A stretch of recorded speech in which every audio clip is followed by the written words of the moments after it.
everyone. It's 6:33 on November 6th, 2018. I will call the regular session of the Harris Shirley Regional School Committee to order. If you could do the Pledge of Allegiance, please.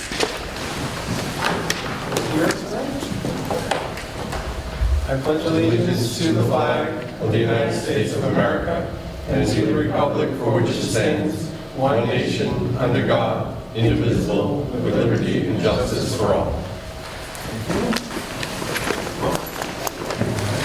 I was remiss. Those attending tonight's meeting should be aware that the meeting is being audio and video recorded by APAC and ASRSD. Any audience members who wish to record any part of the meeting must inform the chair, who will announce the recording. This is to comply with the MA wiretap statute.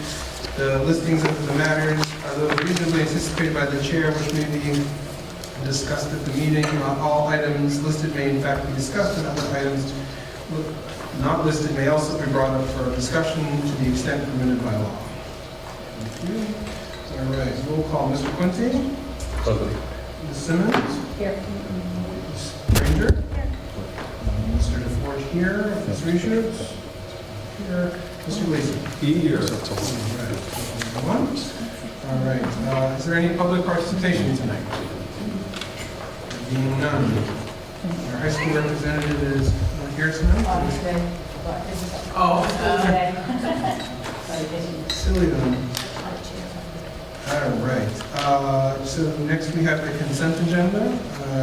Contained in there is minutes from October 10th and October 17th regular session of the school committee and approval of warrants. I'll make a motion that we approve the consent agenda. Second. Moved and seconded. Any further discussion? There being none, all those in favor? Aye. Opposed? Abstained? None. All right, thank you very much. All right, first up this evening, we have our out-of-state field trip request from the robotics team. Mrs. Clemens. Yes, Mrs. Clemens, thank you for joining us this evening. No problem, no problem. So I just wanted to first update you all, and the robotics newsletter came out last week, but we have increased our membership. We now have 14% of the high school high school student body are members on our robotics team. So, and we got some grants so far this year from Boston Scientific, Schneider. We have 2 mentors who are employees there. Raytheon, we have a new parent member, mentor who works at Raytheon and worked on a grant for us in MathWorks. We also have another parent who, of 2 of our students who works at MathWorks and was able to secure a grant for our team. We're going to actually host a pasta dinner at the end of the month, and we're going to have STEM activities. We're hoping to get a lot of kids from the younger schools so we can feed into our younger kids robotics programs. We have FLL Junior and FLL at the 2 elementary schools, and then we also have middle school. We just started an FTC team this year. So we're hoping to get some of the community to come and see. We're going to have some of our students doing activities and hopefully the pasta fundraiser. And then we also have through Westford Escape Room, they're giving us 20% of their sales. No coupon, nothing needed. Anyone who signs up for a 4-day period, we're going to give 20% to the robotics team as a sponsorship. So what I'm here today is to ask for permission for our out-of-state field trips. The first one is this Friday. A group of high schoolers, not just from the robotics team, but any of the female students at the high school were invited to go to the Women in STEM Technology Summit, which is at First Headquarters in Manchester, New Hampshire. It will be, Maureen Kilcommons is actually the chaperone that is going. So do you want me to read through all of them first, or do you want to go with them one at a time? How does this work? You can go through them all. Okay. I think we'll just probably take them as a group. If no one... Sounds good. So our second set is our 4 competitions that come up in the spring. We have what they call week 0, which is before the competition season starts. We actually go up to high school and we play on the official field, go up to high school in New Hampshire, play on the official field before the competition starts. That's called week 0. And then competing week 1 in Salem High School in Salem, New Hampshire. That's the weekend of 2/28 through 3/2. And then the other one out of state will be at Bedford High School in Bedford, New Hampshire, or Reading, Mass. I believe we actually ended up at the Reading competition. We have to put in ahead of time for which competitions we'll be at. So, and then if all goes well, we'll compete in New England Championship, which is in Worcester at WTI this year, in the beginning of April. And then after that, we'll know if we have qualified to go to the Robotics World Championship, which is again in Detroit. And that'll be at the end of April. And the team will take a coach bus, and the mentors will go with them, and we'll stay at a hotel outside of Detroit and compete from April 23rd through Sunday, April 28th. That's 3 missed days of school, but we'll leave after school on a Tuesday. So those are the 3 groups of out-of-state field trips. Does anyone have any questions? A lot of the preliminary events are in New Hampshire. Do they have something special going on over the border? Yeah, so actually, First Robotics headquarters is in Manchester, New Hampshire. So, and one of the initiatives of our team is Mass First, which we're trying to get every public school district in Massachusetts to have some form of First Robotics. So whether it's FLL or second grade FLL junior, all the way up to an FRC team. And we've been competing against Michigan, because there's a huge, again, Detroit, there's a huge robotics contingent there. So, and now New Hampshire's jumped in. We're trying to be the first state in the country to have a robotics team in every school district in the state. So a lot of the competitions are in New Hampshire. The other part of that is there are competitions in Mass, but they're down in Bridgewater and out further west. So logistically, we actually just, geographically, we're closer to New Hampshire. So it turns out that these competitions in New Hampshire are actually easier for us to get to and not turn it into an overnight trip. So, as much as we cannot go overnight, we try to do that.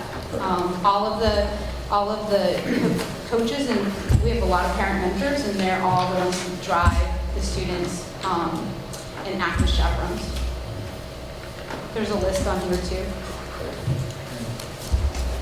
Just how many students typically go onto the competitions as I guess competitors, and then I think the press probably go as fans more, right? So actually, we have most of the kids on our team go as competitors. There's a lot of different roles in addition to the actual robotics competition, which we have what we call our drive team. There's 5 people on that, but we also have people in the pit who work on the robot. We have several students do that. And then in the stands, we do scouting. So we'll scout other teams. So for the most part, all of our kids are welcome to come. And I would say probably the local ones, the day trips, we have about 90% people. Some kids won't come because of other events, whether they're on the track team or different things like that. But they're all invited to come. Detroit's a little bit different because of the logistics of it, and we share a bus with another team. So I would say we try to accommodate everybody who wants to go, but I would say we end up with more like 80% who end up going to that. But there's one of the things the team tries to do is give jobs to different students, whether it's scouting or doing other things. There's also, when you go to Detroit, there's seminars, there's College Row, there's all kinds of different things that the kids go to and have an opportunity to see when they're there. So New England does that too. They have a little bit more of that. The local competitions, sometimes local colleges will be there, but there's other things. We had students last year who actually judged FLL students, and FLL junior is actually judging, and they built something smaller. So we had some of our team volunteer to do that. At New England's last year, we had some of our team volunteer to hand out safety glasses, because everyone has to wear safety glasses in the pit. So there's always something to do, and it's a great volunteer opportunity, and it's a really great place for the kids to talk to other students, talk to other parents, talk to people in science and technology, marketing, all kinds of careers. Thank you. I think I've always thought that the sort of the mantra of everyone can have a job and do something is awesome. There's not many organizations that can really, allow for that, and so I think that's awesome. Yep. Mrs. Cummins has told me multiple times that people have said, I don't fit in anywhere else, but this is where I found a home, and so this is a great thing. Yeah, and the coaches, Mrs. Mista and Mrs. Bill Collins have done just an amazing job of giving everyone a different job and expanding. I mean, the team itself has grown. I've been there since my 3rd year. Randy's been there 4 years, and the team itself is going into its 6th year. And we have a giant social media team and team who does finance and a team who does t-shirt design and just all kinds of things beyond that. So if someone is, but we try to get every kid to touch a tool and touch the robot too. So some of them more reluctantly than others, but there's something for everyone. But they do a great job trying to be accommodating to other sports and other activities. We have a small district, and I know both my daughters are on the team, and they do sports, and Abigail's done mark trial and different things like that, and it works really well. And they try to go with the other groups as much as possible so that we can share their kids. So it's a small pool to pick from sometimes.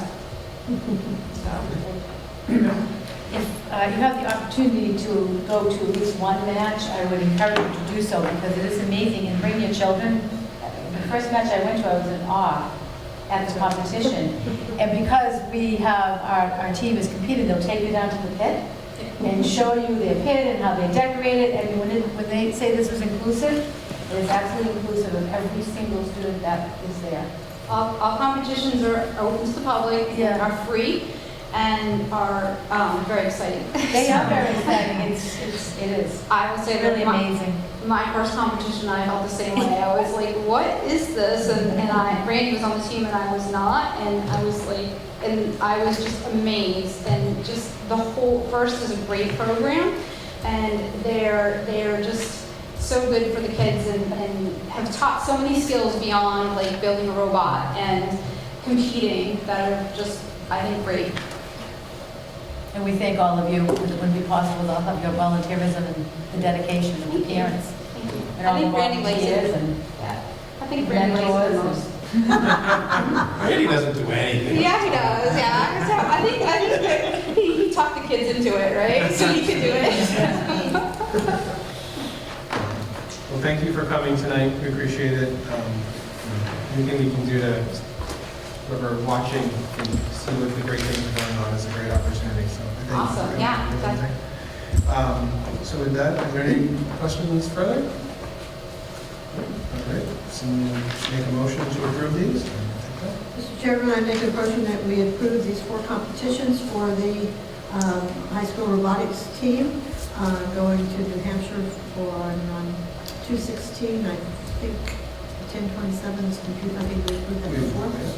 And on 2/28/19 and 3/15/19 to various New Hampshire locations. Yeah, so if you want to do the other, if you don't mind doing the other, there's 3, we're going to take them all. So there's 3. Oh, so you want the one going Sure. to Detroit? Yes. Okay, and also including the first robotic competition world championship in Detroit, Michigan on the date of, I'll find it in a minute, April 23rd, 2019. And then we should have one more soon. November 9th, this Friday. Oh, the first one. Yes.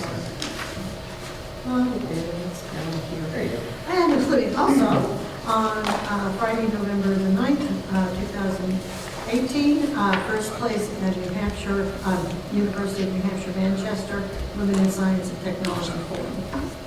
Second. Moved and seconded. Any further discussion? There being none, all those in favor? Aye. Opposed? Abstained? All right, very good. You're all set to go. Awesome. Thanks. Thank you. Good work. Make us proud. Don't forget to come to the pasta dinner. I'm just Yes. bragging on you today for some reason. Not really involved in science. I think I was really coming home this weekend. Jim have the mentors, right? All right, so next we have Mr. Peter Fraser and from Hilltop Securities. Yes, sure.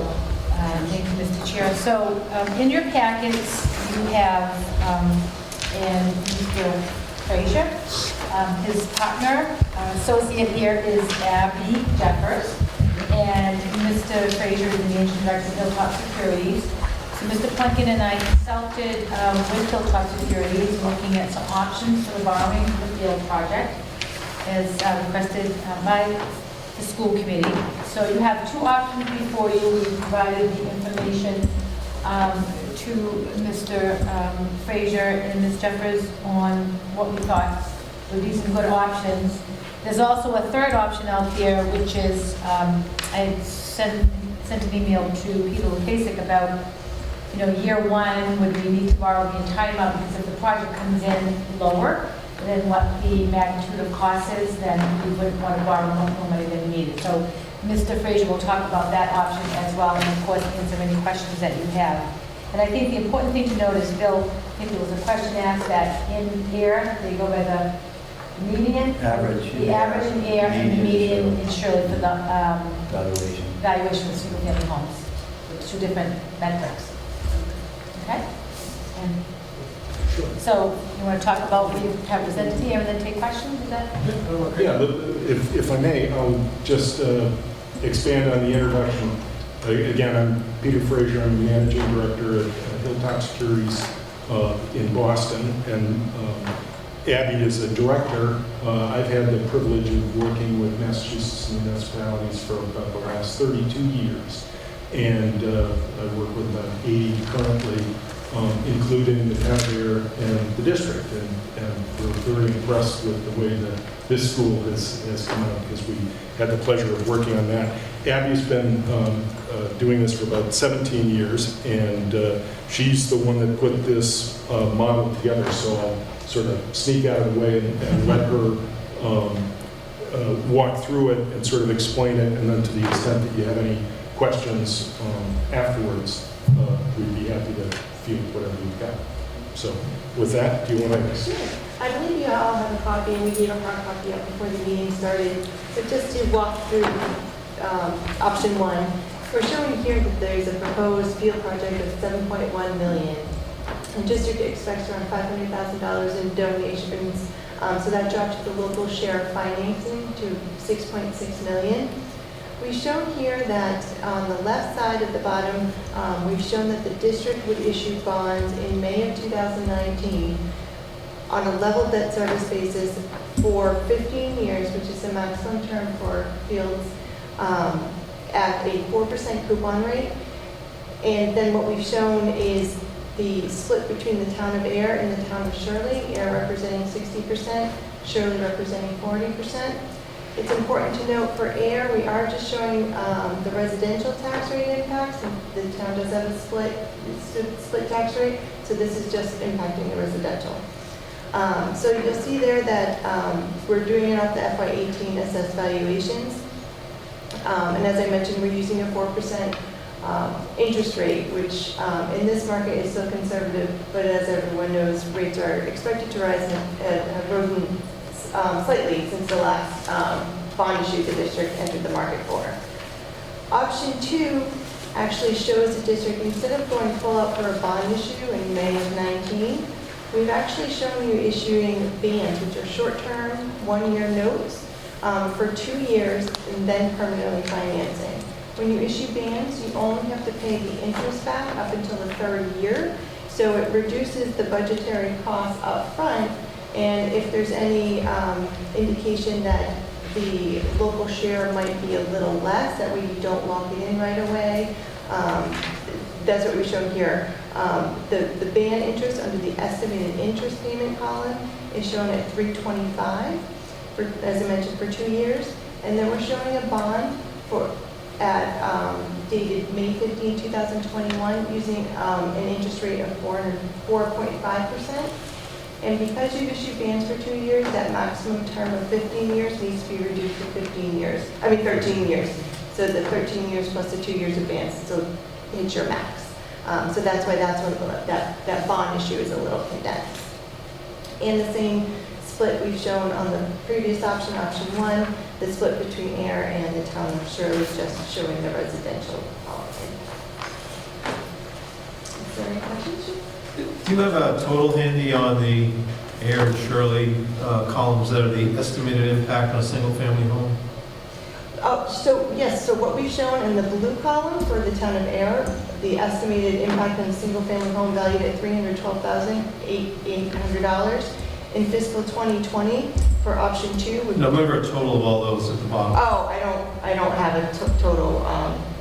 Mr. Chair? Yes. In your packet, we do have a comparison that Jonathan created that totals up that column, and we plugged it into these two models that Peter and Abby are showing us, plus the original 7.1 This is million. hard copy. Option comparison. They just got hard copies, right? in their packet? No, we have. Yeah, 7B is an Air Police Department handout. There's nothing for 7B that I see. Yeah, Seven- Oh, finance comparisons, Yes, option comparison. one. Yeah. No, it's not noted to any particular agenda. Agenda. Okay. Put it on late this afternoon. So, And give you a ballpark is about 1,040 for the, that would be for the option 2 air residential. Can you just be a little louder, please? They can hear. Oh, I'm sorry.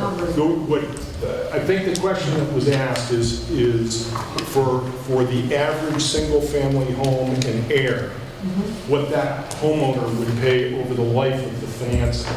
And again, just back of the envelope, sort of eyeballing, it looks like it'd be somewhere around $1,040. Yep. Give or take. 39. so John, just so I understand what you did here, using Shirley as an example. 15-year borrowing all up front, 4% interest, $1,575. So it would cost slightly more, I guess about $80 more for the scenario 2 of the van. Correct. Yeah, because you're only paying interest the first 2 years. And there's a different. You could, Peter. I understand, so I was looking for which one is more expensive overall. Oh, yeah. And so We- scenario 2 with the van is more expensive. You could opt to pay the Yes. mortgage in the first 2 years?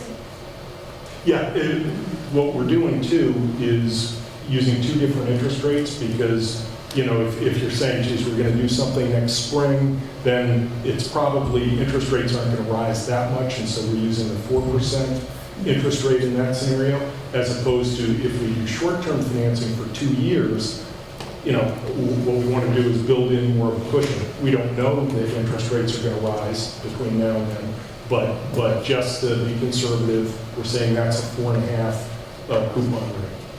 But it's important to note that these are guesstimates. What we're really shooting for here is a ballpark, because no one knows what interest rates are going to be either next spring or 2 years from now. But we think it's a reasonable estimate. So just a quick question. Sure. What would be, because the numbers look like they're cheaper to go option 1, what's the advantage to doing the vans in the first 2 years? You want to take that? Amy? Is that assuming that you may be borrowing less, so that's the advantage, or? Yeah, well, you don't want to over-issue, so if you don't know your total construction costs, sometimes some communities issue bans until the project is complete, so you know your total share, so you only finance exactly what you need for the project, rather than locking in more than what you need, then you're paying debt on something you don't need. So you're assuming in 2 years? There might be another advantage too, from the standpoint of if you've got, you guys, your debt right now is you're paying about $1,394,000 a year on a level debt service basis. So you're not getting any advantage of your debt dropping off, so you're deferring and layering on when debt is lower. But the underlying communities likely have debt structures that are declining over time. So to the extent that the assessment that you're giving to the communities has a couple of years for their debt to roll off, to be easier to absorb the debt service payment might be another advantage. That makes sense. And I think so if you look at, on the second page, you'll see the first 2 years, the impact where we've been mostly discussing $113. We'll use Shirley as an example, $113 per year. The first 2 years, it's actually just almost $38, and then it sort of ramps up a bit in the later years, because again,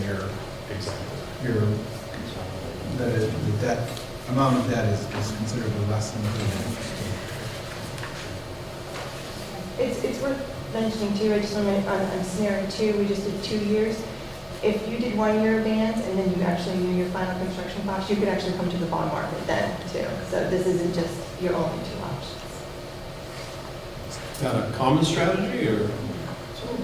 A lot of municipalities will issue short-term financing during the construction phase. One, because, and again, what we're trying to do here is show 2 fairly simple scenarios, but there are all sorts of permutations where you might say, geez, we don't need the whole 6.6 million in the first year. We only need 3 million. So you wouldn't necessarily borrow the 6.6 in the first year. You would ramp up your financing to meet the cash flow needs of the project. And again, I think at this stage, we don't have that sort of granular detail in terms of what the timing of the project is or the cash flow needs of the project. So it would be something that you might fiddle with a little bit as those things came to light.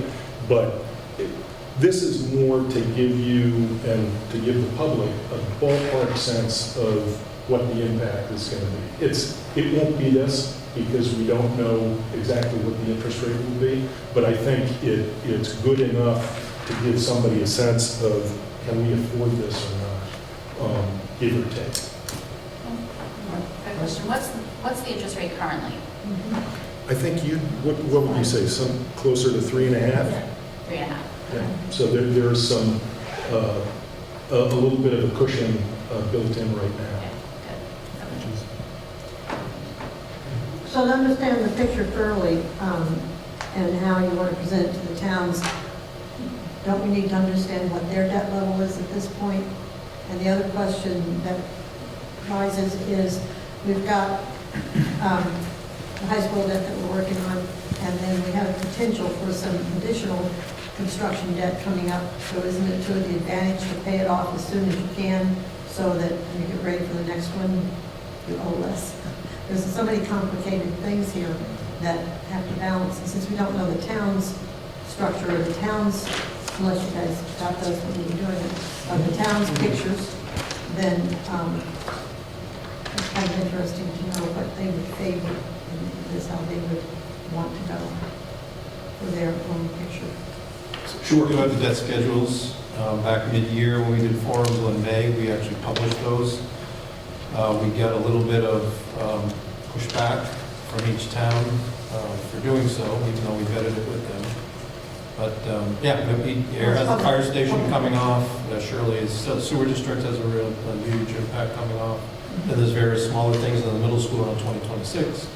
So yeah, it's actually a very good picture over the 15 years when you factor that in. Maybe a caveat that that's a picture right now, notwithstanding any other debt that the town itself may intend to enter into. Correct. We try to say that very clearly, because they also have their own capital plans. So the prediction right now, and since this is your business, the prediction right now that we've been hearing is that interest rates are getting ready to go up pretty rapidly, as the economy is pretty good and the Fed is thinking about raising it. How would that affect? Well, we've already seen that actually over the last year, interest rates have been gradually rising, and more on the front end of the yield curve, meaning the Fed controls sort of what the overnight rate is, but the longer term rates like the 30-year or the 10-year hasn't moved at the same pace. So you've had sort of this flattening of the yield curve, and not to wear folks out with that. But again, because we can't predict exactly what the yield curve is going to look like or how much rates are going to rise, we do build into these estimates some cushion that says if they do, you're still going to be okay.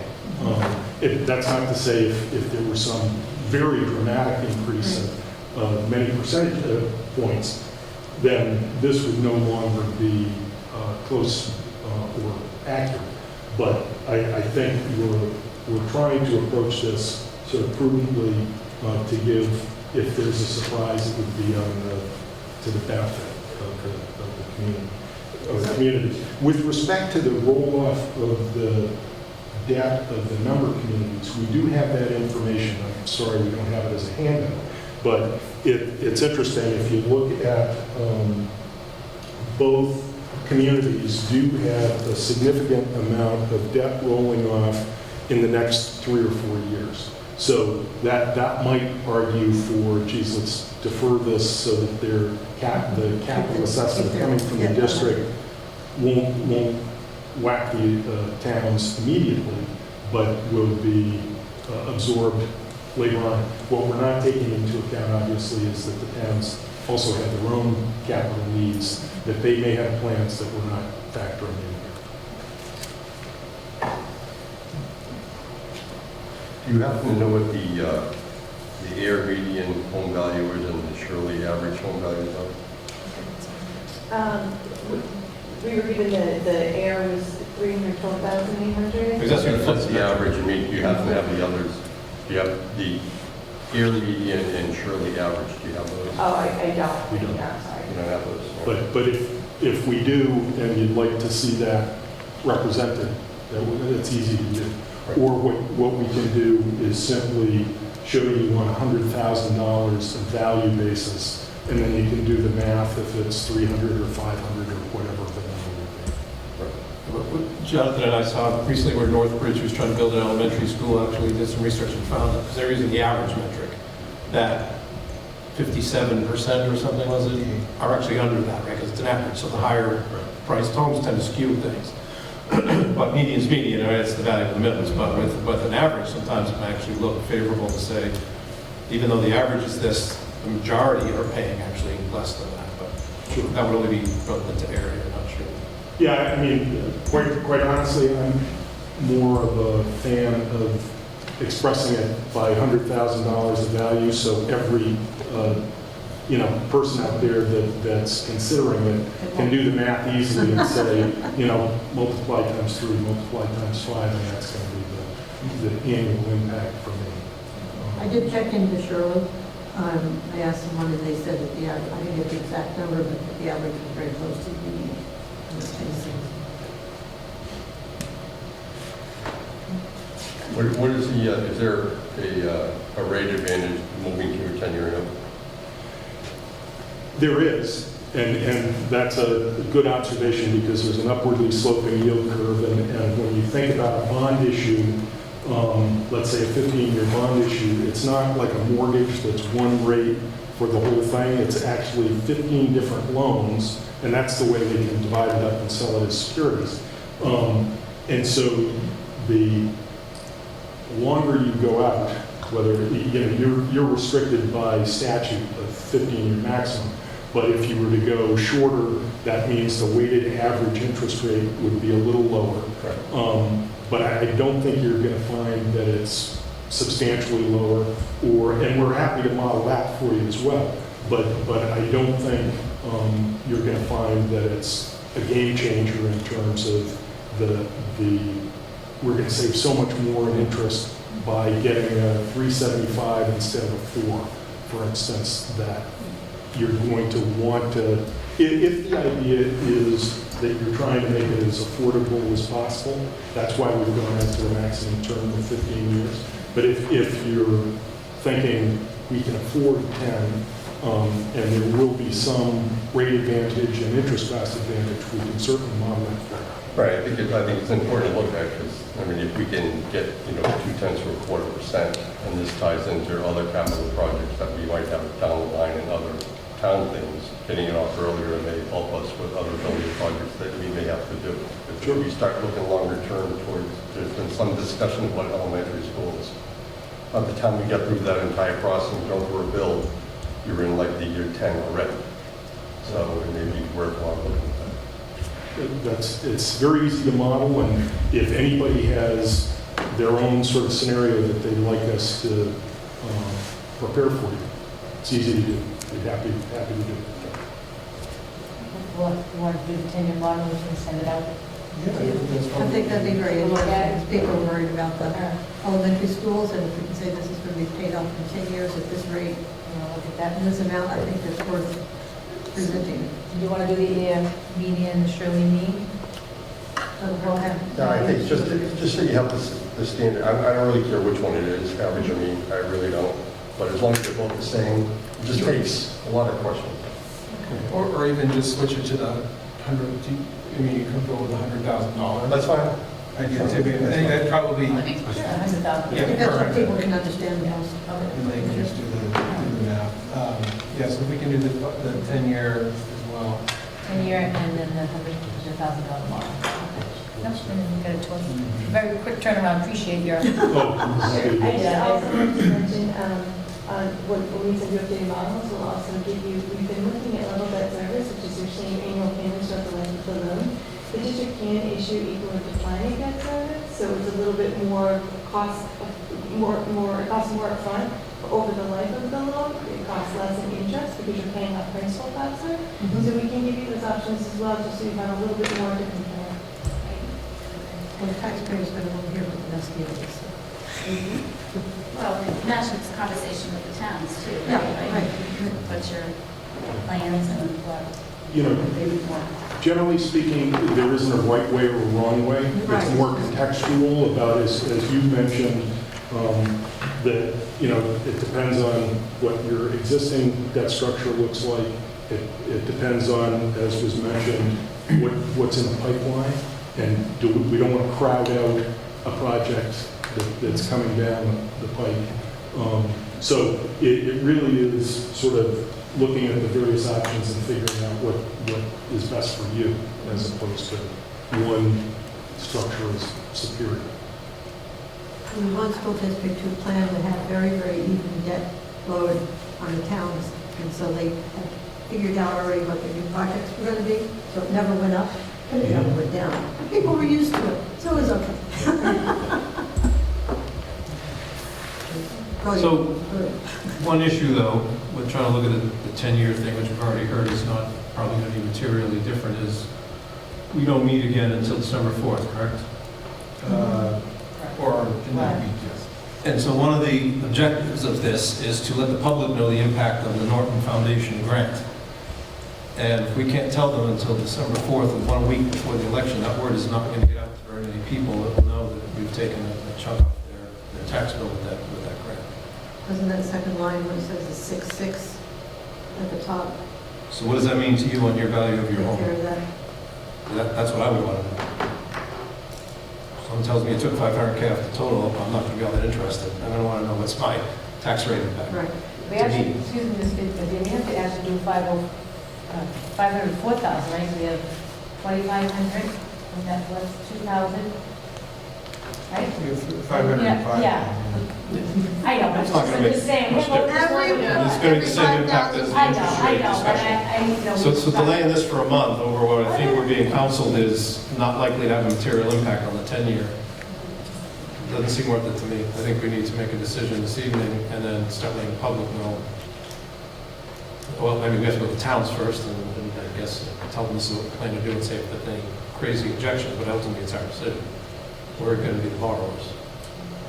I think it's worth running it by the towns, but that can be done fairly quickly. We'll wait a month to take a vote and then expect us to get the word out to people before December 11th debt exclusion. Since they're not ready to decision. I don't know if it's worth mentioning now, but bond council can write the approval language so that any borrowing has to be reduced by any grants received. So it would be, if the district did receive any funds, you can only borrow that net amount, we would be allowed to borrow up to 7.1 if we have cash on hand. And that is our intent. We're going to go with debt exclusion for 6.6, that would cap us on the taxpayer. Can you, sorry, Go ahead, please. can you advertise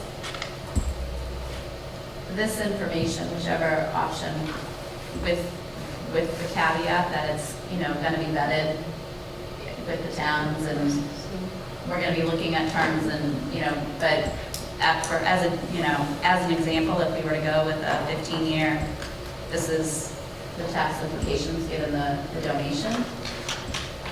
So in my opinion, it's very hard to inform all 7,000 Air residents and 5,200 Shirley residents, no matter how much time you have, right? So then to go out and say one thing and people latch onto that, and then you come back and say, oh, sorry, it's a little higher, and you go, Yeah. what are you doing to us? You told us it was this rate. That's my opinion. You're going to get, some people are going to not catch the details Yeah, of it, yeah, yeah. and then call us out for manipulating things.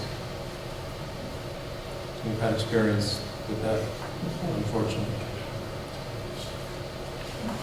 And, you know, if you felt comfortable with the sort of format and understood sort of how the moving parts work, we can give you a 10-year structure tomorrow that you can disseminate to the group. And I don't know if you need to then have a subsequent meeting to decide what you're going to present, but certainly the information could be available for you tomorrow. Jonathan and Mary, correct me if I'm wrong, but this has to be school committee vote, right? So we're off a month. So this must be reconvened with just like a one agenda item in a week from now or something. A month where we can't tell the public what's Well, going that's on. kind of the problem with not having in the middle of school year, not having a meeting for a month. Always something comes up.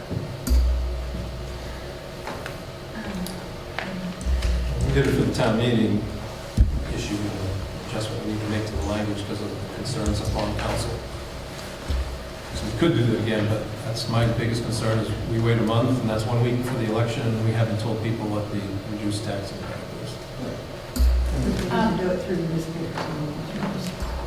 Well, we didn't have a meeting on the 21st because that was a half day, that's Thanksgiving.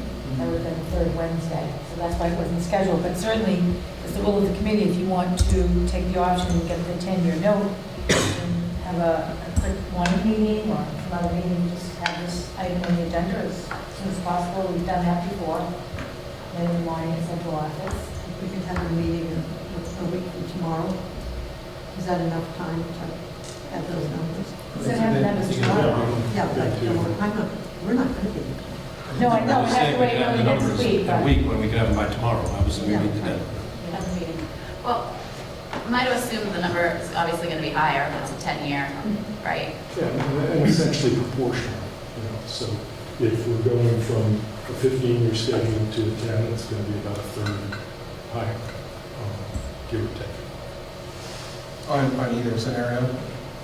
Yeah. On either scenario. I'm not sure why we, I don't know, trying to make it. This is a minor detail, but one of the reasons we chose 15 was also to make it coterminous with the high school debt, so that everything to do with the high school would be paid off at once. This structure, and then, which started with a 20-year loan, paid off about 5 years into it, to throw the field in, which most projects in other towns do the athletic fields at the same time as the building.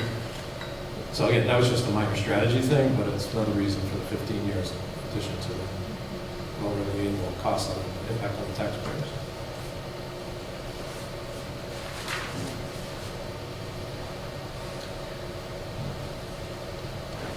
So if I just do some quick math here, so then using Shirley impact on a single family, if we do 10 years, then it would add another, it would go to like 140. I think that's the right ballpark. Am I going in the right direction here? I'm not sure why we mentioned that. No. No, absolutely not. I think a lot of people have the $113 number being spread around. Is what people have come back to me, and the thing is, people only hear what they want to hear, and if you start giving different numbers to them, they're not being mean with it, you know, they're not going to be happy, because what they've been hearing is 113, 113, 113, and it's good if they stay in that ballpark. Excellent point, in my opinion. Yeah, I agree. We have to be very careful with numbers, they only hear what they want to hear. And it's That's all hard, they're it's gonna hard to think out 10 years. There's so many other variables that you open that up, I think it's hard to answer all the other questions about other projects or needs. Yeah, I think Joyce made an excellent point. We've been saying 15 years at 113 for Shirley, 75 for Air all along, so we should probably be consistent and say we're dropping 113 to 105 and 75 to 69. Because of the impact of Because the of the donation. grant, because of the donation. Right, I agree. So then, does that sort of put number 2 out the window, because now that's going, even though it's perhaps saving money early on, people may latch on to the $120, whereas the real average for Shirley is $109 on option 2, or 72 as opposed to 75 in air? Is there a concern there that maybe just that saying that, yes, it's going to be cheaper the first 2 years, but then people are going to say, wait a second, it's 120 for the remaining years, that's more expensive than you told me? Is that also a consideration? Do we perhaps maximize the simplicity by using option 1? Option 2 is also more expensive over the long term. Correct. So that's another reason I think not to do it, in my opinion. Saving every penny you can, and you're telling people you're trying to do that. And if we can save some of the project, they're all going to need to build. The other concern, which hasn't been widely kind of thought about in the committee, but at the field committee, subcommittee level, we try to make folks aware of is we're about 6 weeks behind the timeline that Peter gave us to actually be able to get out and start construction by June. Peter Lucasic of SMMA. And part of that timeline puts the issuance to the market, the RFP for design services, through the holidays, which means instead of leaving it out there for 2 weeks for people to review and then respond, with the holidays, obviously, we probably want to add a little more time to that phase, giving maybe 3 or 4 weeks even. So that means so maybe 8 weeks, and now you're starting in August, and there's a real possibility that nobody is available to start in August because all the good firms are busy with projects that started when school got out, and now we're in another inflation factor into 2020, and we need to be able to borrow up to that 6.6 potentially, even if our actual costs are going to be lower, that there might be an inflation factor that impacts that. So I would throw that into the mix as well. So One more question, this is maybe stupid. But so say you borrow the full 6.6, your project comes in lower, so now you've got that excess. Can you use that excess to pay down the loan? No. No, what the normal remedy under that situation would be, the committee would have to reallocate those funds to another capital project that has an equal or longer repayment term under the law. So, if obviously you wouldn't do it intentionally, but if you had funds left over greater than 50, if the amount remaining at the end of the project is $50,000 or less, you can sweep it to debt service. Okay. If it's greater than 50,000, then you have to reallocate it to another capital project. would that be a maintenance fund for the care? No, that's more of an operating. Right, exactly. So there's a prepayment penalty. No, there isn't a prepayment penalty. Typically with municipal bonds, if you're talking about prepayment, bonds generally have a 9 or 10-year call, meaning that the first 9 or 10 years of a loan cannot be prepaid. And that gives comfort to the investors that their bonds aren't going to be taken away. But the bonds after that, so in this scenario, if you had a 15-year loan, the last 5 years or 6 years, you could prepay, but only at the call date, which would be 9 or 10 years from now. So it doesn't give you, I'm sorry for being long-winded, but it doesn't give you an opportunity to take that excess and apply it to that debt. You'd have to hold on to it for 9 or 10 years, which has tax law implications. So the real remedy would be to find another capital project for, let's say you had $100,000 left over at the end of the project. You figure out another capital project to use that $100,000 for.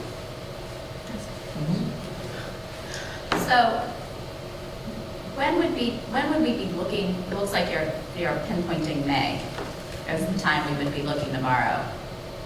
Would we have maybe more definite numbers at that point, so maybe we wouldn't be, I mean, maybe our borrowing amount might be different based on the estimates that we get at that point. That's exactly right. So if you have a contract, so you have more certainty with respect to what the actual cost of the project is, you're not going to borrow more than what you think you absolutely need. Okay. It may be, in a case like that, that the number still isn't exactly right, but you're certainly going to be closer to it than, you know, we're making a guesstimate that this is going to be 6.6 million in bonds.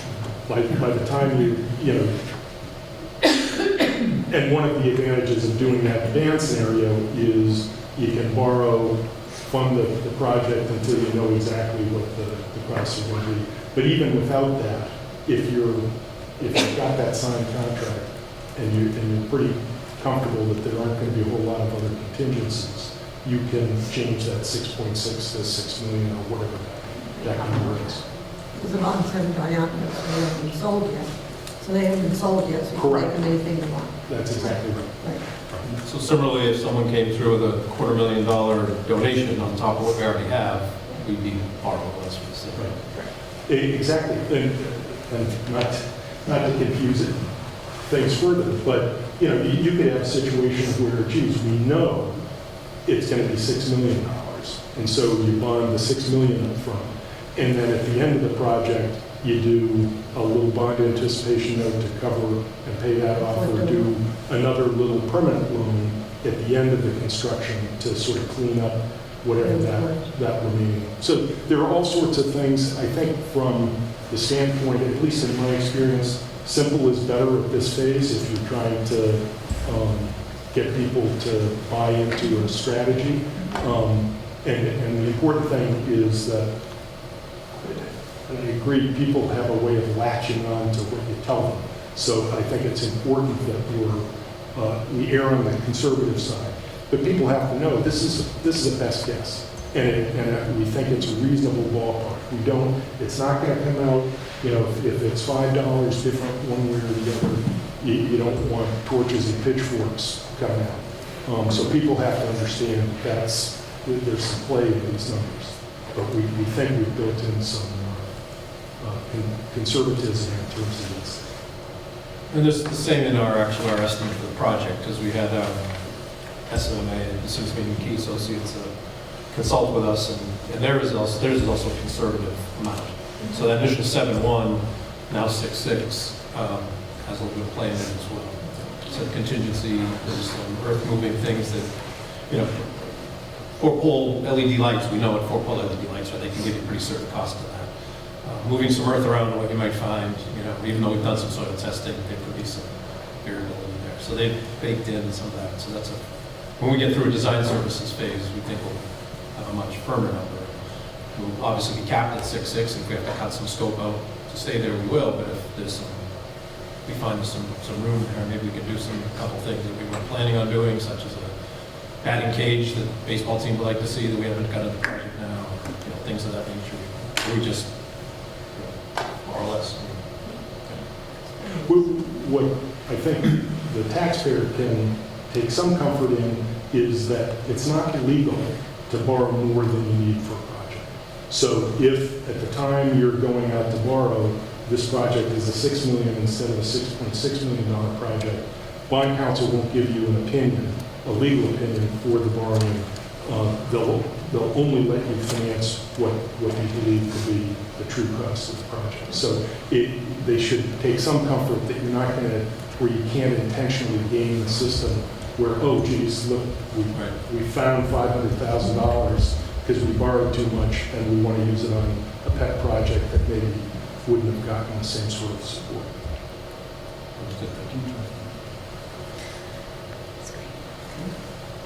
Thank you. Are you all set?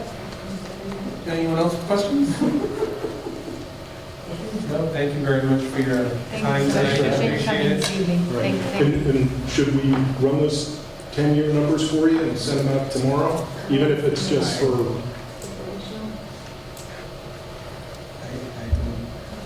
I don't think we'll need them because they're going to push. If they're going to push 30%, then that's going to be probably more than anyone would be happy with, so. Okay, thank you. Thank you. Thanks very much. Mr. Chair, I'd make a motion that we approve what's been noted this evening as option one. Bonds May 2019 for the Shirley Regional School District in the amount of $6.6 million over 15 years at an estimated bond rate of 4%. Moved and seconded. Any further discussion? All right, there being none, all those in favor? Aye. Opposed? Abstained? Okay, so Thank you. Thank you. Thank you very much. Take care, everybody. Thank you. I'm sure it's understood that that doesn't pass, we're not going to borrow $6.6 million. But do we kind of need to put that as part of the motion is based on that? Or something? Because right now you just said you were going to, what did the motion actually say?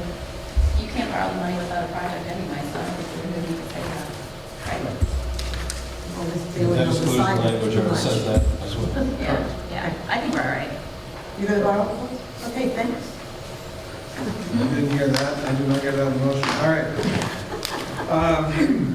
Dr. Malone, I will defer to you on this MOU. Sure. Next item. During early summer, we received a memo from District Attorney Marion Ryan, and she sent out a memorandum of understanding between the local police department and the school department wherever there is a resource officer present in the schools. And so Chief Murray and I met over the summer. We looked at the proposed MOU, a model MOU that was sent out by District Attorney Ryan, and we both agreed when we signed it. And subsequent to that, we know in this October 15th legal alert, Michelle had picked up that it should be approved by the school committee. So we're following the regulation, the requirements, so certainly this right before you. You have a question? Sure. None of these say Yeah, district, it says Air Public Schools. that's what I was just gonna say. All throughout the entire body, it says Air Public Schools. I don't. There are no Air Public. There's no American schools.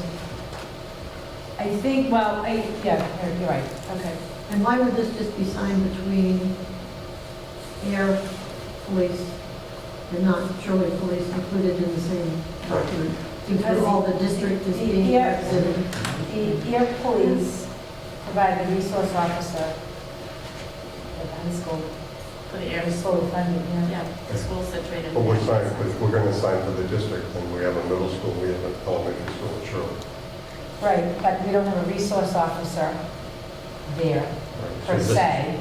Right, so this is just, so they're going to support just H. Hilltop Elementary School? Resource officer? here. Well, I mean, they work together and they collaborate. Jen will go over to Shirley, and we have Officer McGinnis coming over to here, so there's certainly a strong collaboration and partnership that is being forged between the police departments, particularly around our district safety meetings. There's always been an MOU between Town of Air and the school district, as far as Jim Bigelow being stationed at the high school, which is fully funded by the Air Police Department of the Town of Air. The school district doesn't fund any of that. So I can go back and ask about changing to say the issue of but that's a good point. I would do that. I don't even think it could really be legal to just say Right, air there's no public schools because it's not an entity in Air entity. Public Schools. I know. It doesn't exist. Right. I don't have any issue with the fact that it's between the air police department for the schools that are situated in air. I mean, that makes sense to me. The air police department would be responsible for what's in their jurisdiction, not what's in Yeah, Shirley. the Air Police Department. I just think the only issue with this is just the fact that I don't think the air public schools. would be I missed any that, so I will bring it back to the chief and we can bring it back. We know the last time there was an executed document with air schools and, The MOU? yeah. Well, the Air Police Department has been sending one since they've had Officer Bigelow. Right, I know, she's been here a long time. Yeah. And Cromwell and McGinnis and all them. Yeah. I mean, the police are involved in both schools already. They But are. you know the last time we had an executed agreement? Between the Air Police Department? And It's we've never had one for the district. No, the Anyone town, from the police, the Air Police Department has always sent one to me. and I would just sign it. Oh, It was okay. just a very basic that they employ the resource officer in the schools, and it wasn't, this is a little bit more, I think if you look at the legal alert provided by Steve Finnegan, it talks about that there's new details about the resource officer's roles and responsibilities, ensuring that the school resource officer does not take the place of the appointed school disciplinarians, enforcers, so there's some limitations put on what the resource officers Right. do in the schools, which makes sense, Yeah. and I agree with. And so they don't use their powers to address traditional school discipline and so on and so forth. It seems pretty boilerplate. I think we should take Yeah, I a agree. copy of this and send it over to Shirley Police Department. If we're going to do this, we may as well do it once. We do one for each town. I You think, don't yeah. fund an SRO for us. Yeah, we don't have an SRO. I think each town needs to have their own, if they have the SRO. I mean, here at Air we do. It doesn't sound like Shirley does. Well, I don't know. Yeah. I don't know. We have to broach it. I think it has to be sent to the department for review. But I don't think it's this one. I think it's a new one. Right. Yeah. Right. Well, They should be yeah, I involved in don't, the process now. yeah, I think that this agreement is between the police department because they fund. Right. Yeah, I think it I protects don't both see why we need to send a document to Shirley that they're not party to. Well, when I look into it and look at the request and look into making a sure we can, okay, when I look at that, I'll bring back to the If they want to committee. fund an SRO for us, great, then let's make them party to this, but if not, they're not party to it. It's the air provides the SRO. That's what this is with, it's with the air police department. All right, so we'll try to answer the question. Do we know actually what, do we know the scope of the training program for the SRO? That is within the police department, the training. No, I know, but Yeah. do we understand what it is so that if there is a problem of some kind, we can understand what the training is and if we feel it's complete and applicable to the developmental trial? Yeah, if you look on page 3 of 13, they Yep. give some more description of what the SRO training is. In addition to any basic and annual in-service training, SRS receives specialized training and all of these things. I'm sorry, I didn't mean to interrupt. There's also, it's the chief's discretion as to who he or she feels is appropriate to serve in the SRO capacity. So there is a number of that information. So, One of the pieces that was new to me in there is the evaluation of the SRO between the chief and the school superintendent. it's interesting. I have to say, I think we're super lucky to have her. Officer Bigelow, she does a fantastic job, and Right. I think we're really lucky that she's here on our campus, so I'm happy with But that. again, back to, between the Shirley PD and the Air PD, it's very, we've done the 2 safety presentation parents. Officer McGinnis comes, we had one at Peach Hilltop last week, because the deputy had already scheduled it as a PTO meeting. And then we decided to offer district-wide, because after the last safety presentation, parents have requested, parents heard about it and wanted to attend it, so. And as I, when I meet with the monthly, if there was an issue, whether it was in the schools in Air or schools in Shirley, and I would think even in the town, both Air and Shirley PD would assist one another. So if there was ever an emergency or a crisis, both, so from my perspective, as the schools, I would want both police departments to be familiar with our procedures and safety procedures and evacuation, so that when they came on site for the emergency, everybody was able to assist in a way that tries to get people out safely and keep people safe, because they already know our procedures around safety here in each school. So that's what we've been working towards, and I think it's successful. Yeah, I was just going to say, so doesn't your safety committee and the drills that we do Yeah. already do that? Yeah, that's what I'm saying, we've been working towards that, so I think it's a good model, yep, absolutely. Just out of curiosity, so this is the town of Air's police department that generates this document? No, the DA did. Oh, okay. Mary Ryan, this is Okay. new. This is all new this year. Okay. So this would probably be some boilerplate that she would... It is a boilerplate, right. If you look at the very last page, she approved it, because you had to send it back to her. Yeah. So she did send it back and approve it. Okay. But we have it in Word, so I could certainly change it to the Shirley Regional School District, if that's what we're called. Yeah, I don't think she's got any legal standing with Yeah, no. an entity. Yeah, so we'll do that and bring it back. How's that? I'll do that. Sounds good. Thank you all for the discussion. I think it was funny that we were all jumping at Air Public Schools, because that was the first thing I picked up as well. Yeah, Fast enough, but that's okay. All right, Dr. Malone, back to you for the budget timeline. sure. Have a proposed timeline in your packets, and we've made some good progress over the last week with the towns.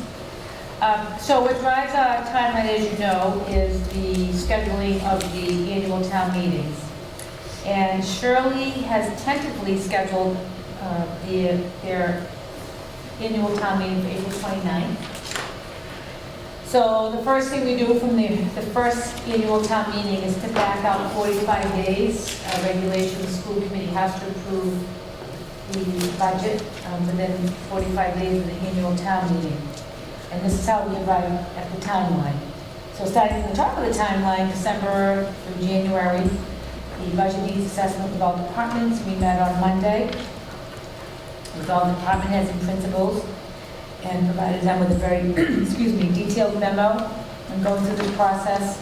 And obviously we'd be available to meet one-on-one and have additional meetings on budget development. We've asked that the department heads return their needs assessment to Mr. Plunkett and I by December 14th.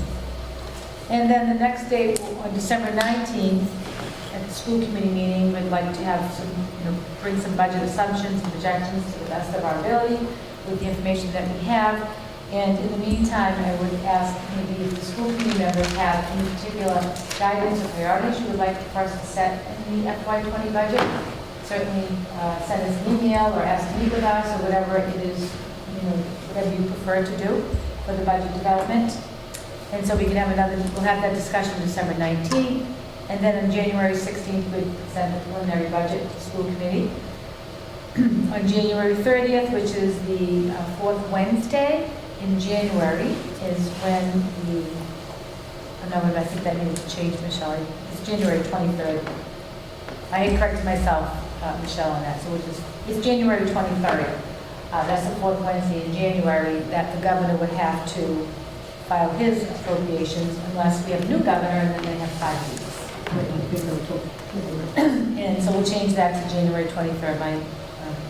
And then let's go down to Shirley BOS. Mike McGovern confirmed that we can present the budget to the Shirley BOS and FinCom on February 4th. And then on March 5th, which is a scheduled school committee meeting, we would have the budget hearing and the final presentation to the budget. And then I would request that we add a school committee meeting on March 13th, which is a Wednesday. That would be the date when we have to have the budget approved prior to the April 29th annual town meeting in Shirley. And then if we circle back to AIR, the AIR BOS meets on Tuesdays, twice a month.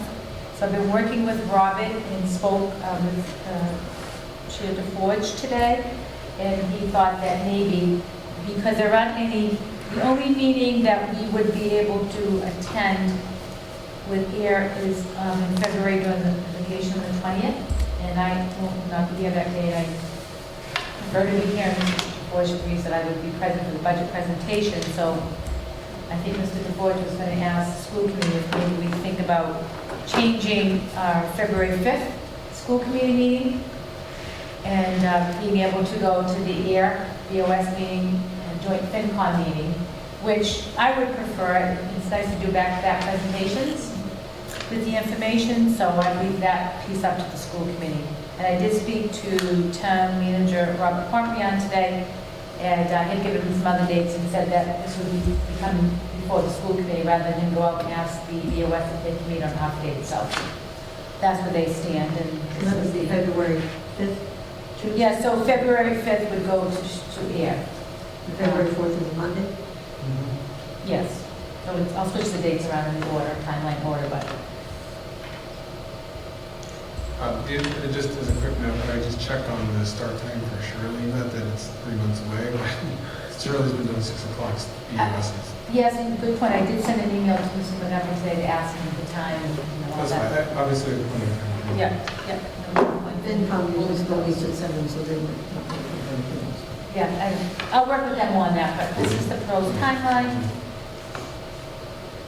Thank you. So do we want to, so first of all, thank you, Dr. Mullen, for doing all the math backwards in these. Do we want to discuss now moving the February 5th meeting to February 6th or 7th? Or do we want to wait until perhaps January to discuss that? It's too early. Who knows where we'll all be in the search one, that should be. Check the hockey schedule. All right. So we will, but are we, Being selfish. are we okay with, are we okay with saying yes to February 5th for going to BOS? Okay. All right, so we'll do that, and then we'll come back in January and figure out that. Okay, February meeting. so Michelle will go on to and amend the meeting notice, and just take off the February 5th school committee meeting, and then we can. Or necessary, we could have a meeting after that meeting. Those usually go for an hour to an hour and a half, so. The presentations, they all necessary. Thanks. We'll get there in January. All right. Thank you. Thank you. I'll let Robert know that we're so great. Awesome. Thank you all for your accommodations to move things around a little bit. All right. Dr. Bullock, back to you again. Superintendent's Sure. report.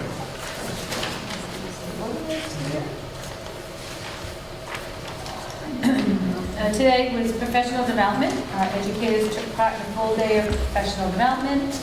I've attached the list of the workshops. I will read them to you. Mr. Clary did a good job in setting up. We were very proud.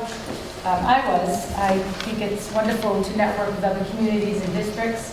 So we had our educators, if you remember a year ago, I told you we were collaborating with Littleton and Harvard. We did one-to-one, so we continued that collaboration. So our high school folks went over to Harvard to the Bromfield School. And then the last few years, our small incidents departments such as special ed and English language have been going to what they call NPEN, which is, how many districts are now collaborating in that? It was over. A few. Yeah, 1,000 educators from around. Bill Ricker was the organizer of it, and so the nurse and health, the counselors all went there. And then we had an ed camp that was held in Chelmsford where our middle school folks went. And then we had our literacy collaborative PD led by Nancy Pascaretta, our own in-house coach, for grades 3 to 5. And Julie Sneed from Leslie is leading the K-2 folks while Diane Lyons gets trained as a coach this year. But I had the pleasure, along with Charlie and Linda Dwight and Harvard and many others, to hear the keynote speaker, Alan November. I don't know if you've ever heard of him, but I encourage you to look him up. He is on Twitter, Mr. Gleason. No, because I know you're on Twitter lots if you want to follow him. He's an international leader in educational technology. And one of his opening quotes today, which got my attention, was, "There's a great time to be alive if you love learning." And he took us through an hour and a half of, Google searches and trying to find information. I was way off. You can find these Google codes and there's certain ways to search for information. You just don't put in, Whaling in Massachusetts. You won't get the right information. What they call them, Google operator codes you can look up, and country codes, and it went on and on, right? He was absolutely brilliant. It really changed the way of my thinking, pushing, really saying that the students should be coming with questions and guiding their own learning and so on and so forth. So next, I wanted to highlight collaboration between the high school and the Page Hilltop Elementary School. Mr. Deppie and Mr. Chrissy have created a partnership designed to benefit students in both schools. And then below is a list of the collaborations that are currently happening between these two schools, past collaborative efforts, and some ideas for future collaborations. So Mrs. Malillo's French 4 class is working with Mrs. Tebow's 4th grade class on learning the basics of French. Ms. Phil Brown's Children's Lit is working with Mrs. Francis' 1st grade on providing a love of reading and literature. Mrs. Narrow from the National Honor Society is working with PH in any event by providing child care, and that extends to Laura White in middle school. Cross-country members are running with the Page Hill students. Community service working with the Page Hilltop Dance for Kindness. Mr. Ketterer's high school band is working with Mr. McDermott, who is the music teacher at Page Hilltop, on musical selections that involve both schools. High school student Seneb Majudu is working with Page Hilltop students in learning Arabic. Robotics working across all grade levels. Mr. Telly, Mr. Duffy, and Mr. Chrissy are collaborating to do Veterans Day presentations. And high school student Emily Granger works with second graders every Friday reading, writing, and math. Past, Mr. Levy has brought Page Hilltop students to the high school for learning. And for future, we're looking at any student looking for an externship, reading, writing, math in the high school, along with Page Hilltop. Art projects could be a great starting point for collaborative efforts between the schools. And athletes additionally provides another opportunity for high school and Page Hilltop students to work together. And we are doing a preliminary exploration on starting an early childhood program at the high school. So if those students are interested in entering early childhood, we do a collaboration, a dual enrollment, where perhaps the amount, this is very preliminary, and then they would get dual credit and enter into our early childhood program. They were so interested. District updates, the Page Hilltop oil tank replacement. I hope the next update is complete. But Superior and my members was on site last week to work on the installation of the new underground fuel oil storage tank. I had sent an email to you folks last week.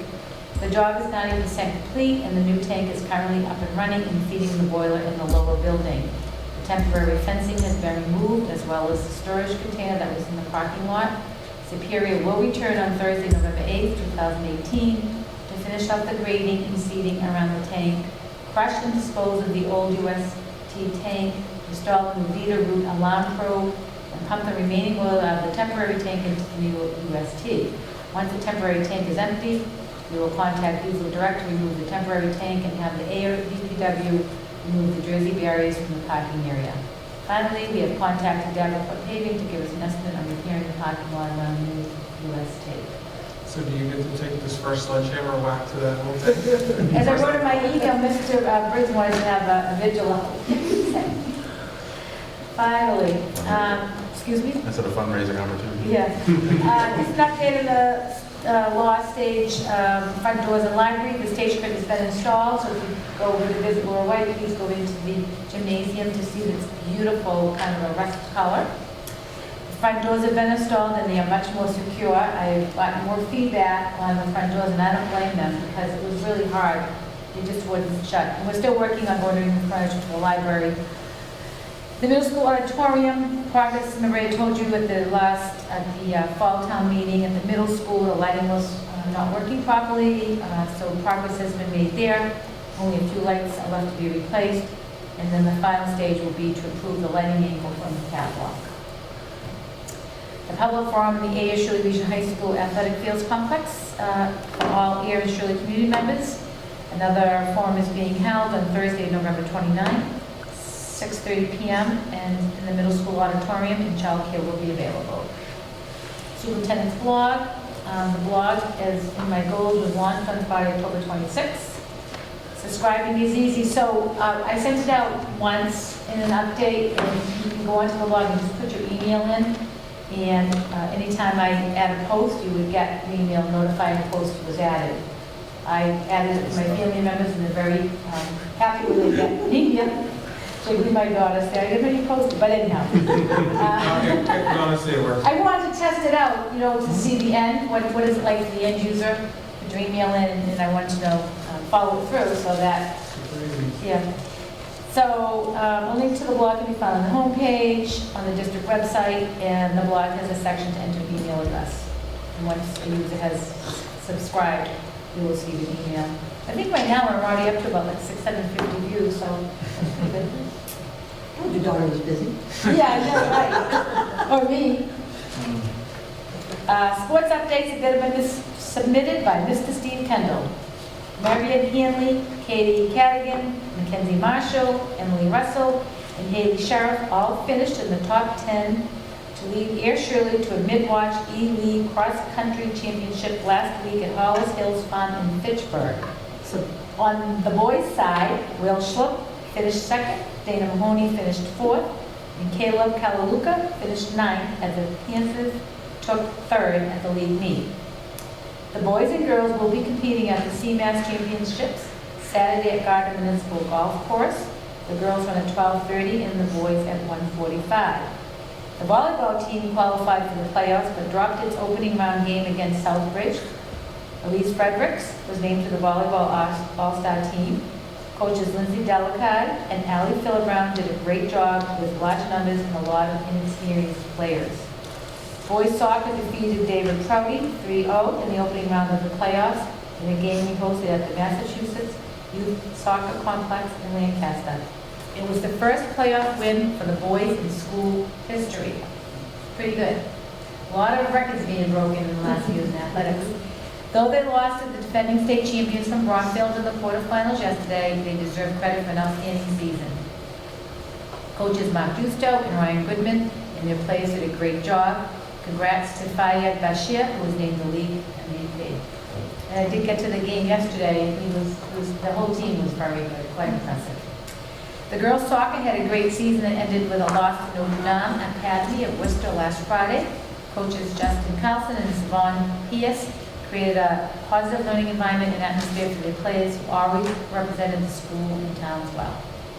That was a district game as well, it's not noted here, but Yeah, they the girls should be recognized for qualifying for districts. Yeah, That was a right. district game. Okay. Football will hold Warrenton Tech at 6 p.m. Note the time change this Friday, so we'll change on the website. And the final game before Thanksgiving, which the Thanksgiving game is a home game, of course, against Littleton. Winter sports registrations are open on Family ID, and a parent information night will be held at 6 p.m. on Tuesday, November 20th at the high school in the auditorium. A leadership workshop for athletes is still being planned, but tentatively looking at after school on Monday, November 19th. Unified Track, we're very happy to announce that Unified Track will be introduced to our students over the next couple of weeks and will launch as a sports option for high school athletes this spring. It is open to students with intellectual and physical disabilities and general education students. The goal of this MIAA Special Olympics program is to improve school culture by also creating opportunities for more kids to participate in athletics. It is perfect for a student who does not want the 5 to 6 day commitment of baseball, softball, track, or lacrosse, as it only meets 3 days a week, 2 practices, 1 meet, and runs for approximately 8 weeks rather than 13. Because the events are tiered by performance, every student has the opportunity to achieve success and compete at districts, and a large number of students will get to compete at the state championship level. So Mr. Kendall brought this to us, and we'll be starting this spring, and we're really proud of this, happy to be able to, again, be more inclusive for all of our students. And that's my report. Yes, Mr. Schultz. If I may. Yes. On the collaboration, and I understand that we have this wonderful situation here where we can walk across the parking lot, but I know it would be more difficult to do it at Lorraine Pike, but shouldn't we attempt to do that if this is a very good thing to do and to keep it even across our district? Yes, So. totally agree. To create equity, yes. To create equity, because this looks like really, really good stuff, and since it obviously is, we're really doing it, it should be, and I don't know how, but I think we have to start, sometimes things aren't easy. So, yes. This makes it much easier for us. I totally agree, and I certainly want to create equity at the Lorelei Elementary School, and this was Mr. Christie and Mr. Deputy started working on this, it came to my attention recently, so I asked them to write it up for me, which they did, and certainly we want to look at how can we be more inclusive of the elementary students at Lorelei. Yes. Maybe if we just grab a bunch of them and bring them over here and dump them with the high school kids for a while. So. Yeah. But it won't be easy. No, I understand, but it's something we need to look at. I agree totally. Yeah. Thank you. Thank you. All right. Dr. Long, since you're on such a great streak, I think this is actually your last one. It is, and all I'm going to say about this is I just want to note that I added Joyce's suggestion about the school council under the district improvement goal. It's under goal 3, number 2. And the committee did vote last week, so at the last meeting, so we usually take a vote. That's all I'm saying that. All right. Does anyone have any questions for Dr. Long before we take a vote?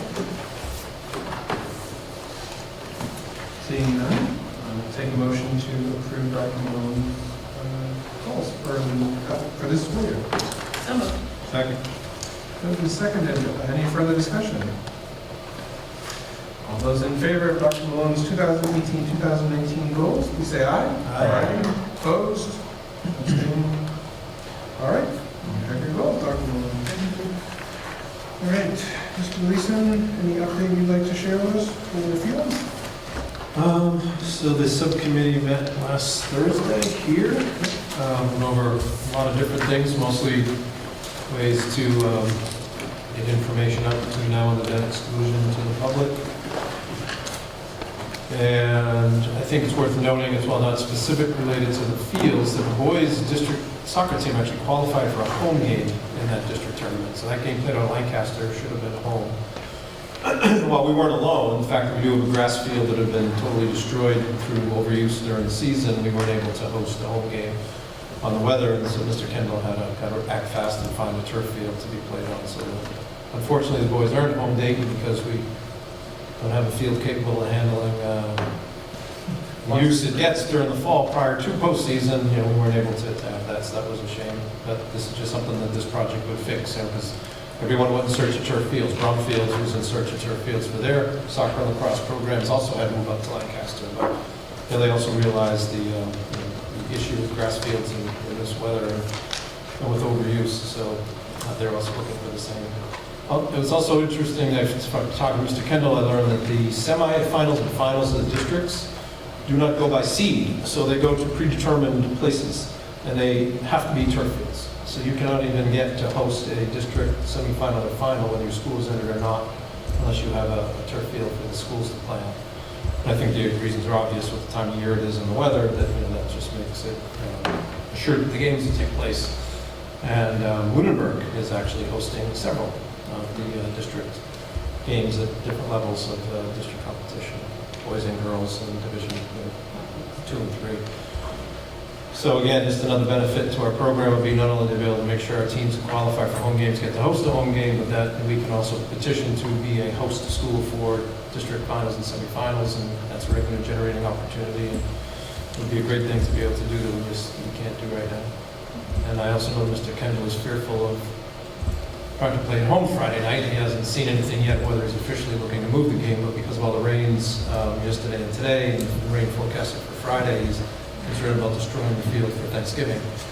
So stay tuned, you may hear something there, but just the weather and the overuse that the fields get, especially that soccer field, the baseball outfield, some of the soccer field, that's been absolutely destroyed. I encourage anyone to go take a walk around in both fields right now and just look at the state of them and think about baseball in the spring and what are they going to play on for an outfield, because it'll be the same in the spring once the snow melts, and then as the land dries, it'll just be hard, dry dirt as opposed to wet dirt.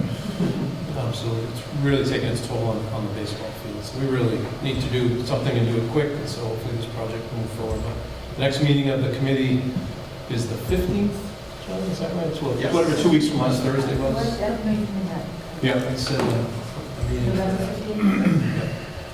Very good. And I think there's anything else that you would call? Nope, that's about it. There's some, working on some, Mary mentioned the forum that we want to have on the 29th. Unfortunately, it conflicts with the pasta dinner of the robotics team, but those forums are generally lightly attended, and we just want to make sure that SPACO records it so that it can be shown to the public at their leisure. The other thing that's I neglected to mention that we're missing is thanks to APAC and Scott over there. Mr. Kendall, Mr. Marcagiani, and I did a recording that will be used in a video that Scott's going to produce. That will be, but he did something in Wakefield when they were going for their field project that he thought was a good format, so we decided to go with him. We just stood at the field and spoke about different topics, and he recorded it all. And he's going to go around, and he was supposed to do it yesterday with the weather. I don't know if he got to taking that expensive camera out in the rain. It's not a great idea. He was going to just go around and film the facility in its entirety and then edit them together. So sometimes you'd see us speaking, other times if we're speaking about a certain issue, he would then show the film of that issue and then just us being a voice of it. So rather than just walk around the field as we did in September when we did the actual tour, he made that suggestion and we thought that was a good idea. So he's working on producing that, and hopefully we'll get that out as well. And the good thing with APAC is they do have an online service, so Shirley residents also will be able to view that video just by going to a web link once it's finally produced. So that there won't be an issue with just only being shown on local APAC channel. Right, and Spaco can pick it up and throw it into their rotation of videos as well. So Scott, again, I don't suspect he got out here yesterday, but I haven't checked in with him to see that was his targeted date for film. So I'll check back in with him. He just needs to film the facility and then edit the two pieces together, and we'll have a good video that explains all the issues and how they're solved with the proposed project. I think he was on yesterday, I went away this weekend. So he might not have been back, it was his anniversary. That would have been on Friday. He left half day, but he's been wonderful to work with. As Lou Carrera is back on Shirley, Scott Curlin, the new executive director, has been really good in here. And I want to point out, Mr. Quinty had made a request at the last meeting to look at the audio parts of the meeting, so they responded. You can see the mic there. And Mr. Carrera wrote to Mr. George and I about what they're going to be doing to ensure that the audio is much clearer. So appreciate their Turns out quick we have response. unfiltered heating and cooling ducts, and that's part of the problem why there's some background noise. Unfiltered heating ducts. I think we need a microphone on that because I had trouble hearing those people. I can get a mic set up there. No, because they were looking down to look at numbers, Yeah. which is good. And when you do that, Sure, we can do it doesn't carry. Yeah, we can get a wireless mic in a second. I thought we had to do that. Next time, sure. Not a problem, that's easy. It's funny, the same thing happened when we were doing the field recording. Is Scott had put his hand up as a train was passing, and he was only picking up train noise and not hearing our voices at all. So you have to repeat that after the train goes by.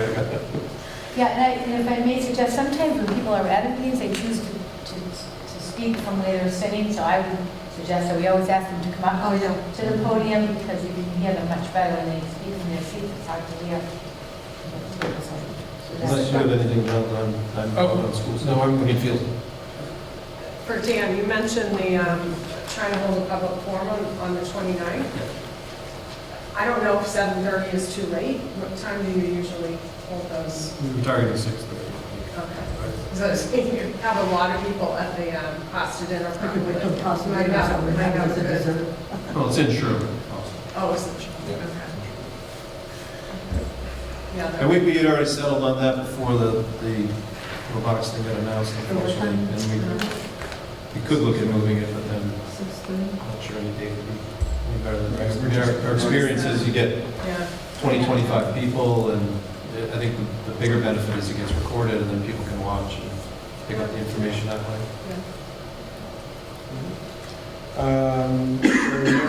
Thank you, Dan, appreciate that. No policy items other than rankings from Mr. Quincy prior to the next meeting. Other topics not reasonably anticipated 48 hours in advance. I do have one. So our next meeting is supposed to be December 4th. That is also the night of the athletic banquet, which a number of you have athletes participating in. We did ask that they would move the date, consider moving the date, and they didn't want to. So are we open to moving our school committee date to the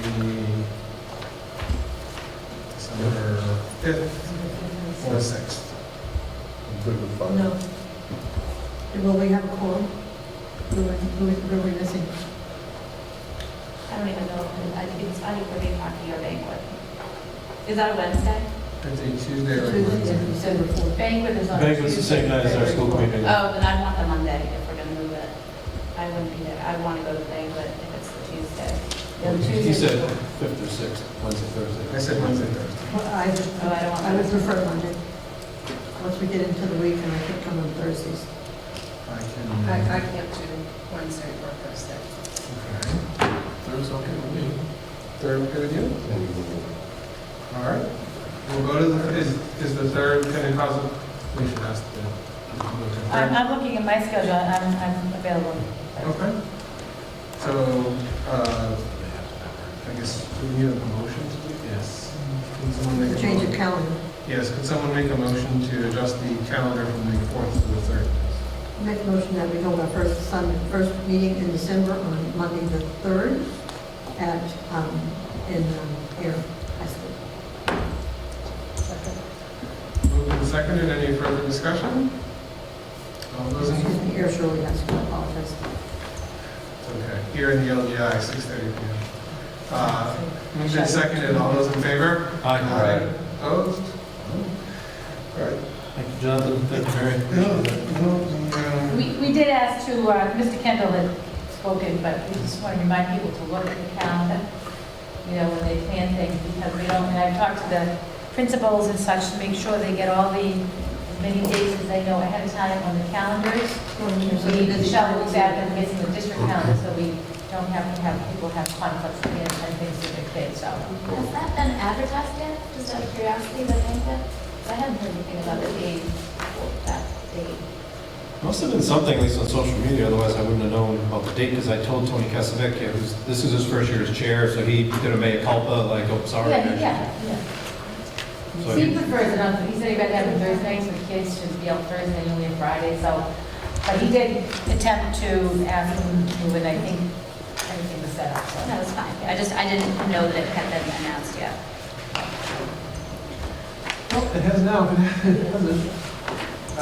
Next we have Joyce, who's First thing, communications right now from Michelle, and I don't see her. Yeah. oh, you got to take long to read too. Oh, we need some soda, some drink. Announcements for November 6, 2018, for Wednesday, November 7th, which I think is tomorrow night. The Air Shirley Regional High School Music Boosters Order Action, it's been open at 6 o'clock. Auction. It says action. Sorry. That's all right.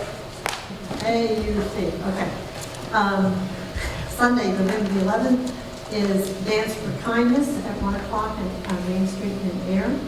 Monday, November 12th, No School Veterans Day.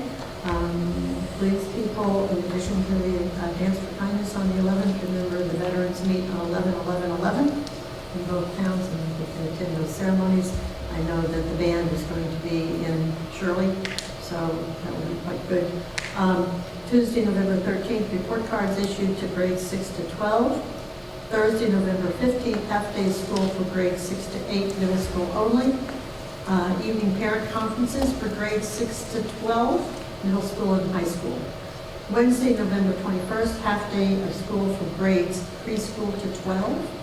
That's the day before Thanksgiving. Thursday and Friday, November 22nd and 23rd, no school, Thanksgiving break.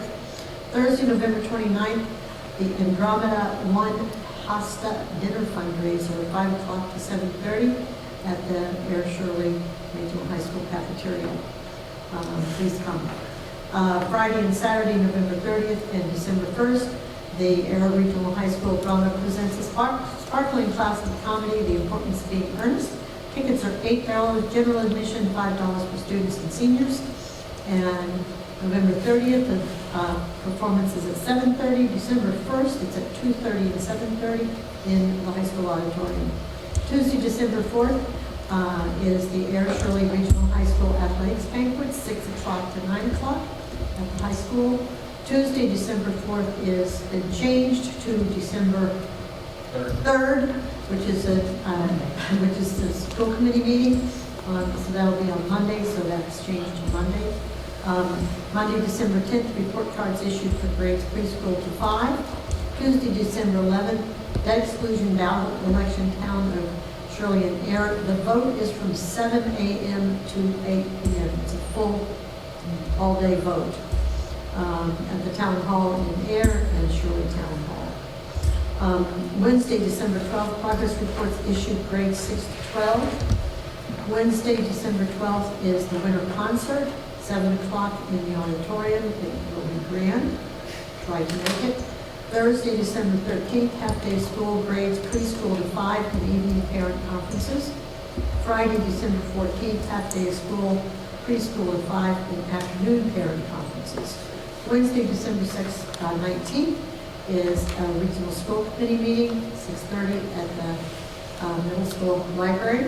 And Friday, December 21st, 90-minute early release grade school pre-K to 12, dismissal time, high school, middle school, 12:50, elementary schools, 1:45. Thank you for your attention. On the agenda, it says future meeting date, Wednesday, December 21. Anyone got a calendar?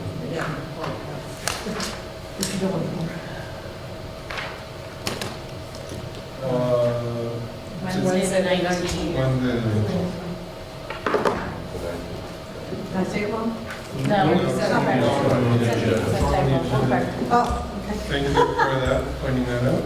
Also, just as a reminder, on the 22nd, the Air Fire Department 5K, 8 a.m. sharp, apple crisp when we finish.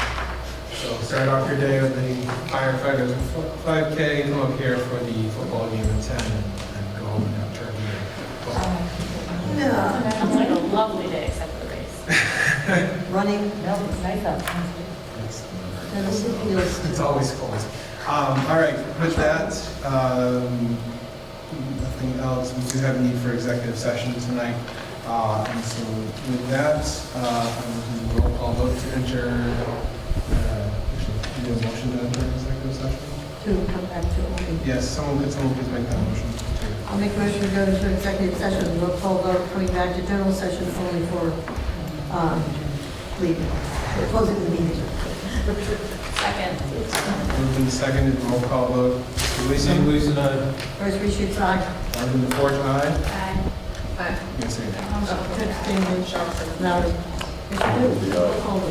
never done it. Thank you. It's 8:14. We are moving into executive session.